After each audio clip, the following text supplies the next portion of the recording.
everyone, and welcome back to Make Our World Your Runway. You know this show always interviews the most fascinating individuals from the world of modeling, pageantry, beauty, business, and even the entertainment industry. But today we have, oh my God, one of the most exciting guests on my show, and I am so honored to introduce the Honorable Mayor of Fort Lauderdale, Dean Trantalis. Thank you for being on the show. Happy to do so. Nice to see you again. Yes, it's always nice to see you. And I have to say one thing, okay, because a lot of our viewers, okay, we have viewers from all over, but especially with fashion, because you've done something that has been absolutely tremendous, especially with Fort Lauderdale Fashion Week. You are always behind that. You always go there and support that. Well, it's important. I think trying to look good is important. I think people feel better when they're dressed up nicely, and trying to stay at the cutting edge of what's exciting and new, and I think that Fort Lauderdale is ready for that, and so we try our best to be a part of it. And you're absolutely correct. And the reason why I brought that up is because when Phil Levine was mayor in Miami, he actually brought a lot of that back. He brought back the arts and the entertainment and the fashion industry. And for a while there, Miami Fashion Week was not doing anything. He brought it back. And then came Metropolitan International Fashion Week, which I had the distinct pleasure of hosting, okay, the Jackie Gleason Theater. And when he found out that I was hosting that, he put a flyer out and wrote me a letter, and the whole place was filled.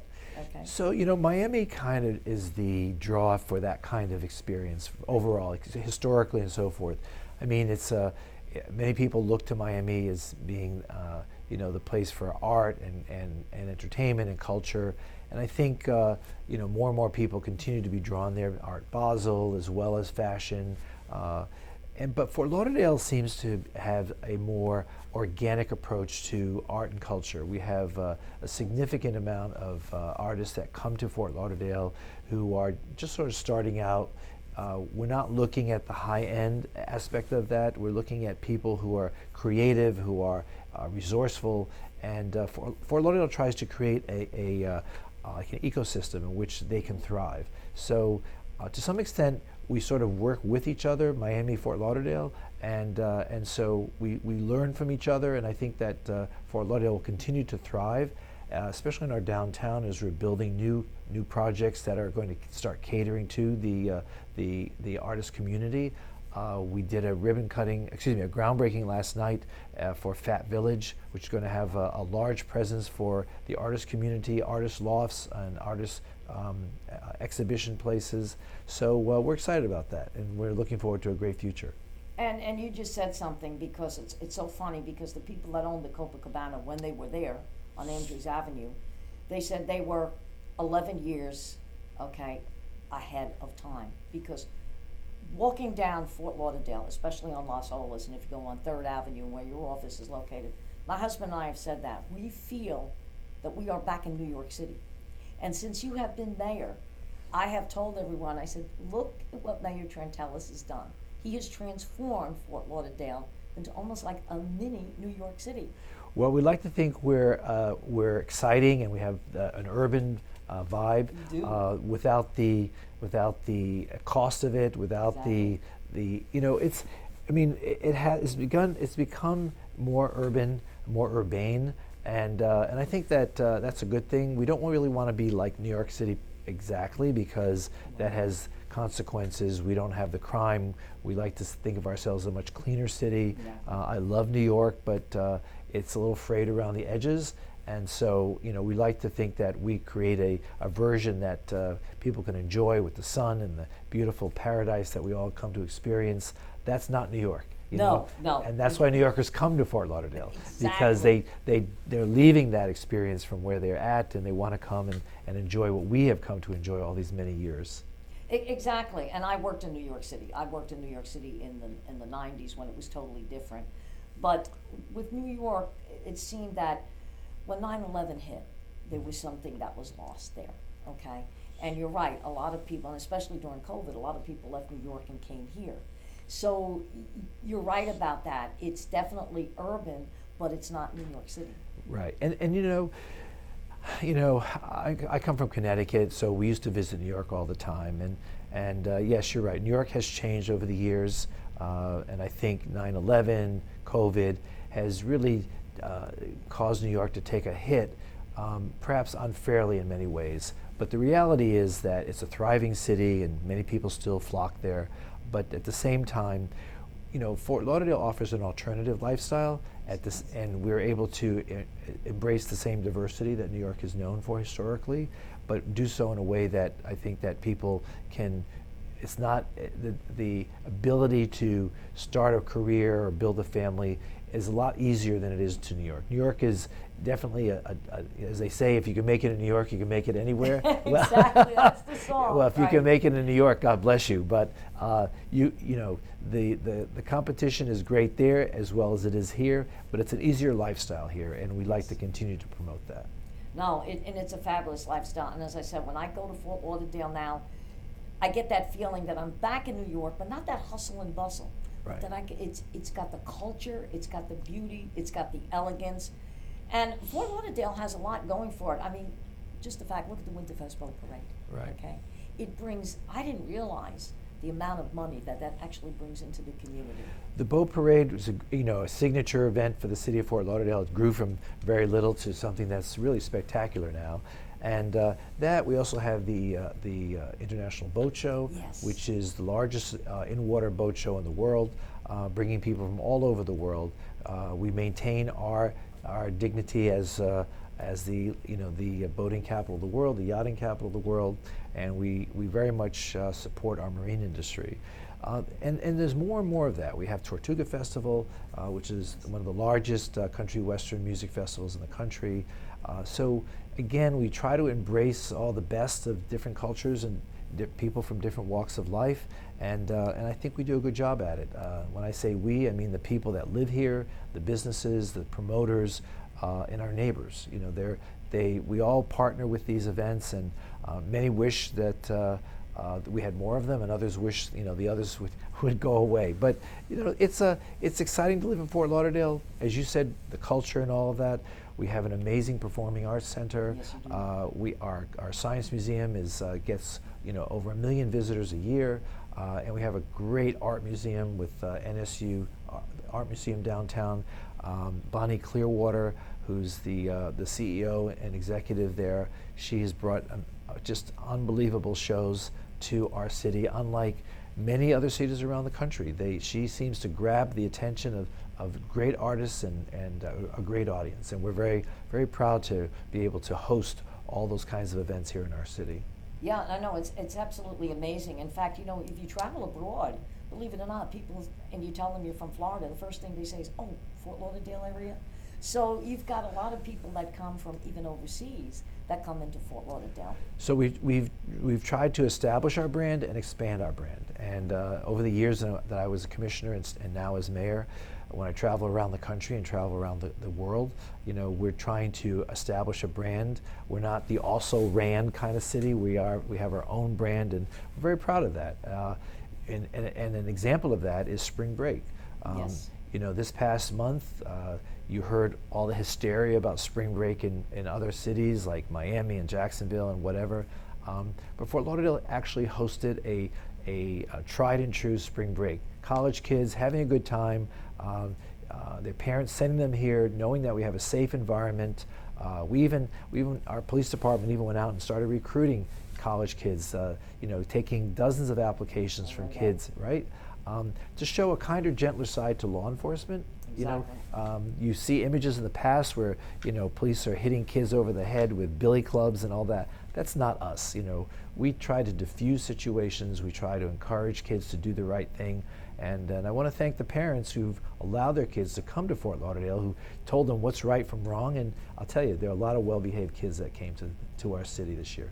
And you just brought a very good point. You brought that up because a lot of times when you listen to the media, they always tell you about the kids that are out there either stealing or they've been involved Right. with a crime. But they don't realize there's a lot of great children out there, okay, that are well educated and do want to get into things like you just mentioned. For instance, I want to thank you for having our Teen International World in your office. Right. Okay, she loved that. And then we met Dave Arenberg, okay, 2 days later.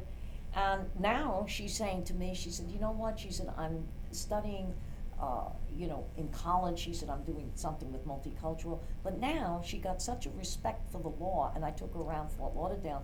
She said, you know what? I think I'm going to get a law degree. So she got a different side of what she was normally doing. Right. She said, I model, and I've got my cultural dance.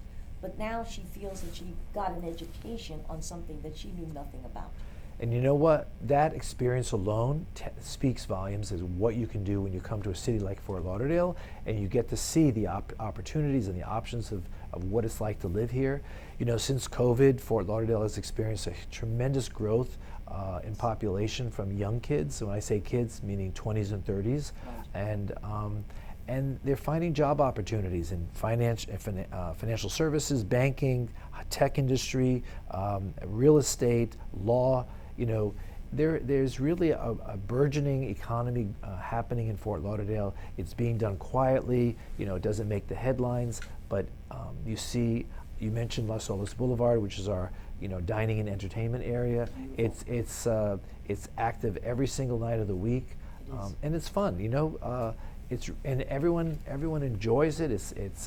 There's a restaurant for everyone's taste, whether it be French, Spanish, Italian, Greek. It's all there. So we're very excited about that, and it all plays into the cultural diversity of who we are in our city. Yeah, it does. It really does. I was just on Las Olas. We did a big fundraiser with 𝐏𝐚𝐠𝐞𝐬 Gallery. That was there right across the street from 𝐏𝐚𝐠𝐞𝐬. Right. And it was during spring break. But, what I noticed that even though it was spring break, there were no outbreaks or anything. Right. The people were very friendly. As a matter of fact, and the Riverside Hotel, now normally they'll only do valet parking for people at the Riverside. But you had two gentlemen there, and they were two young gentlemen. And I said, are you only parking cars for the Riverside? And they said, where are you going? It's across the street to the gallery. And the one gentleman said to me, come on, I'll park your car. He said, you by yourself? And I said, yes. He said, no problem, I'll park the car. Nice. So I went inside the Riverside, and I know I go very well. And he greeted me when I walked in. He says, oh, you're here tonight? I said, I'm going to the gallery. He says, please come back. He says, if you want to have dinner. So it's a very friendly, Fort Lauderdale, I find is very friendly, especially that street. There's a lot of homespun charm that Fort Lauderdale continues to generate, and I think that's the charm of who we are. It's the excitement to be able to experience a cosmopolitan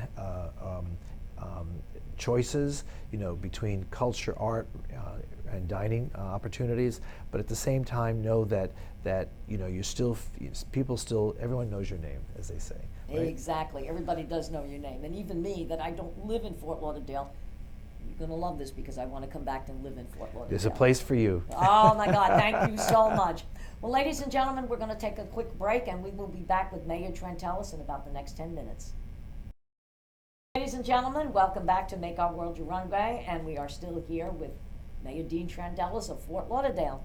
So it's a pleasure to welcome you back. Thank you. And I want to talk about your re-election a little bit. You've been the mayor since 2018. Correct. That's a long run.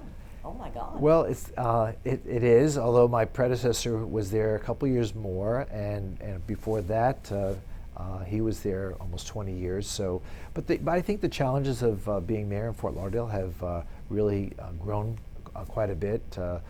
In the early years, it was a different city. It was a more quiet, less activity. Under my predecessor, it began to increase even more, and now Fort Lauderdale, as you've described it, is becoming a much more active, much more a destination. And as we see the growth of the city continuing, the opportunities are there. And I'll be darned if I let go of an opportunity to come to our city. I mean, there's one after another. And what have we achieved with trying to reach out? For example, just this past week, we did the ribbon cutting on the 2 new ice skating rinks that the Panthers have built for the city. One is for their practice rink, and one is is open to the public. Completely on their dime, they've taken over the entire War Memorial Holiday Park area that the city would never have invested the kind of money, $65 million, that we did a public-private partnership with them. And of course, we have the Chase soccer stadium, in which we have Leo Messi now in our community. His kids go to our schools, and he lives in our city. And had we not agreed with Inter Miami to build that stadium several years ago, we wouldn't have that kind of star quality that it would have come to our city. We also have a beautiful aquatic center and dive tower. Yes, the largest dive tower in this part of the world, and kids from all over the world come to compete there. We also have a master class for adults because the pools are open to the public all the time. So, and now we have under construction one of the largest pickleball centers in the whole country. There'll be 44 pickleball courts. They're going to build a stadium.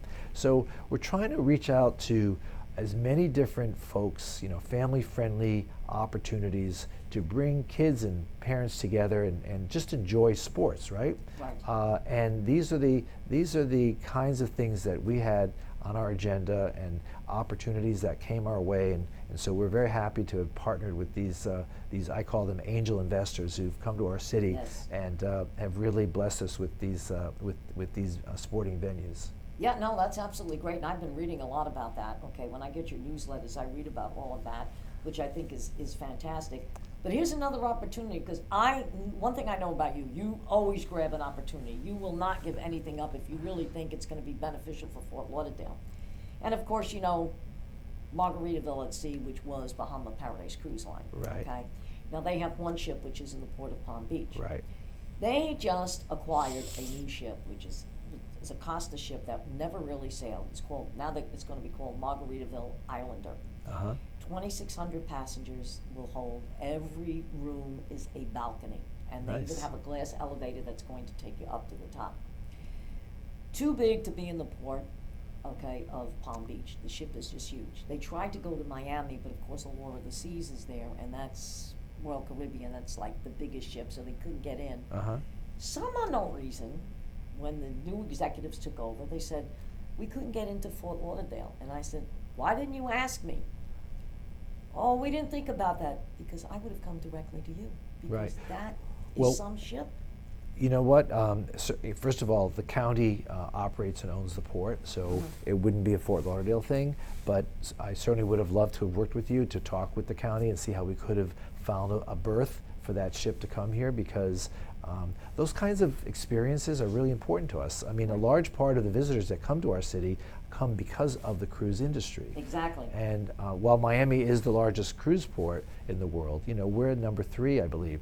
And so there are a lot of people that pass through our airport, into our restaurants and our hotels, and they make up a large portion of our income from tourist dollars.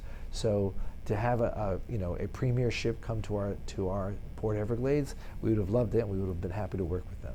Well, you know what? You're in luck, because they are going to be coming out with a third ship. Okay. They wound up going to the port of Tampa because they're going to do the Mexico run. But their next ship, they want to do Western Caribbean, and they're also thinking about doing Europe. So they are, from what I understand, January of 2005, they are going to come out with a third ship.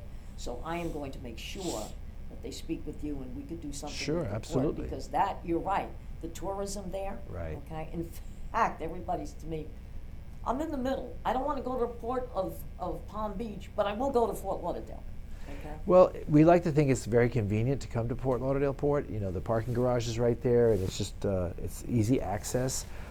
As you know, Disney will now be having a ship at the port, so we're now entertaining Disney passengers. So it's exciting times, and I think the landside hospitality industry is ramping up. We have the new convention center hotel that's about to open. Beautiful. And which is right at the port. So it's exciting times. We're really creating a wonderful destination in Fort Lauderdale. And that, along with, we mentioned earlier the marine industry. So the Bahia Mar is being completely redeveloped with a brand new hotel, 5-star status, and again, another way for families to come to the city and really enjoy what our paradise has been all about. Exactly. And unfortunately, the cruise lines really did get hurt during COVID. They were sidelined. But they're coming back, and big time. And more and more people. They're not up to 2019 levels yet, but more and more people are taking cruise lines, and it's a very good, safe way to enjoy your vacation. I mean, folks from who live in Middle America or New England or out west, it's a great place to just, jump on the ship, unpack once, and you're taken care of for 7 days, right? And you don't even have to leave the ship, because these ships are just amazing with the amenities that they put into each of these ships, and the entertainment, the food, and just being able to breathe in the fresh, sea air from day after day. I mean, it's a great experience. I've taken many cruises, different parts of the world, and it's just a great time for people, and I think that's why the industry will continue to thrive, and we're very happy to be one of the ports to house them. Yeah, no, it's, and another reason, if you're going to Fort Lauderdale, like you said, you've got the hotels, you've got the restaurants, so if people want to come in a day before, 2 days before, they can stay at one of the hotels, enjoy Las Olas Boulevard, enjoy Fort Lauderdale, and then get on the ship, okay? So within the next couple of years, another destination right near the port is going to be Pier 66. Yes. The Tavistock Group has just completely stripped the site and is reimagining it, and they've built condos, they're redoing the hotel, which is going to be designated historic at some point. And it's right near the port, another experience. They're going to have over 10 restaurants there. You'll never want to leave the site. So you'll come here to go on a cruise, and you'll say, I'm not going on the cruise, I'm happy here. And I think that these are the kinds of experiences that are unmatched anywhere else in the country, and with the beautiful weather that we have, and we have great security. Our police department keeps us safe. Our fire department is always there to respond to calls. So we're very blessed with the kind of city staff that we have, and we have a great city manager who runs all these departments, very, very forward thinking, and right now we have a good team working for Lauderdale. Well, a lot of that has to do with your leadership. I definitely have to say that. Like I said, I've walked through Fort Lauderdale for years, but when you became mayor, I started to notice the difference. And you've done a lot with infrastructure as well, too. Well, you can't sustain growth unless you build infrastructure, and we learned that the hard way in the city. For the years and years, I've always said, we have to deal with infrastructure. Stuff like sewage and water treatment and storm water and all of that. If you don't have the ability to sustain all this growth, you won't survive. And other cities around the world are still grappling with all this. And I said to my fellow commissioners, let's stop talking about it. Let's do something. Right. So even as recently as last year, we finally agreed to build a new water treatment plant. Why was that important? It was important because, number one, we don't have clear water in some of our portions of our neighborhoods and on the beach. It has a yellow tinge to it because of the hardness of the groundwater from which it comes. But more importantly, our current water treatment plant would not withstand a Category 5 hurricane, or a Category 4, or a Category 3. So imagine a major storm coming through our city, and you'd be without water for weeks. How do you survive with that? Sure. So being forward-thinking, we're building a state-of-the-art water treatment plant. It should be built in about another 3 years, and we're very, very happy to be able to leave that as a legacy for the future. Not only will it give us better water, but also give us more water, because it has the capacity to produce more for an increasing population. Yeah, that's very important. Yeah. Okay. Yeah, and I've noticed that not only with that, but even the roads in Fort Lauderdale, there's a lot of things going on, especially when 95, when now you get to Broward Boulevard, it's so easy to get off, okay, with that construction. So yeah, infrastructure, a lot of people don't realize that you cannot have growth unless you do something with infrastructure. And I go to other conferences with mayors and so forth, and we talk about these things, and they look to Fort Lauderdale. They say, how are you doing all this? I said, because we finally just said, we got to do it, so let's do it. Yes, it costs money, but if we don't build the foundation for the present, we're never going to have a future. I believe in the future. I believe in the next generation being able to grow and enjoy this quality of life that we've all come to enjoy. And I think that, let's face it, we can't stop people from coming here. Right. We can't build a wall around the city. No. Well, a lot of people would love to do that, but I said, hey, if we know they're coming, so we have to make sure that we know how to embrace the growth and figure out how how to integrate it into what we have today, and hopefully we'll be able to still enjoy everything that we've now come to enjoy. Exactly, yeah. And I know that the Biden administration, that was something, the president, infrastructure. He's Right. been traveling the country about infrastructure, and he did mention that. He said you cannot have growth unless you have Right, and infrastructure. that was a bipartisan bill, which we're very, very happy that was passed, and the city will be taking advantage of some of those grant possibilities to try to help pay for some of these infrastructure projects. But it's just, you know, the country has lagged behind for decades on rebuilding its infrastructure. Bridges, roads, all around the country, our airports, our seaports. You know, we became a third world country because everyone's fighting over, you know, the direction of the country, and we were just letting it languish. I mean, especially in the Northeast and the Midwest, which have older cities, a lot of the infrastructure was just completely ignored. Yes. And now with the infrastructure bill, hopefully over the next 10 years, we'll start to see changes to improve the safety of our lives. You know, all these aging bridges that could collapse, you know, people don't react until there's a tragedy. Let's try to avoid tragedy. Exactly. Right? Exactly. So, And that's always been my pet peeve. I said, no one's going to pay attention until it happens to you. Right. Okay. If I was on a bridge and all of a sudden I was driving and that bridge collapsed, Right. I pay attention to it. But someone else may not, and all of a sudden here you are dangling off a bridge.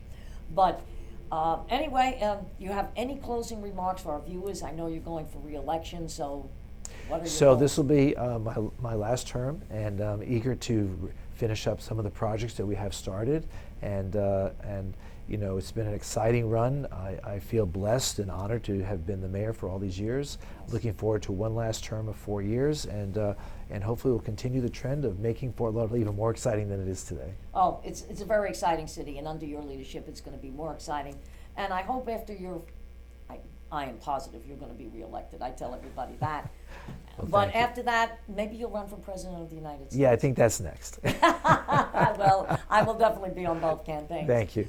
Well, ladies and gentlemen, it has been a pleasure, Mayor Trantalis. Thank you, It's Angela. been a Thank you so pleasure much. to have been on the show. And as always, I tell my viewers, stay in touch, stay tuned, because every week we're always going to have another exciting guest. So have a great day, a great weekend, and we'll see you next week.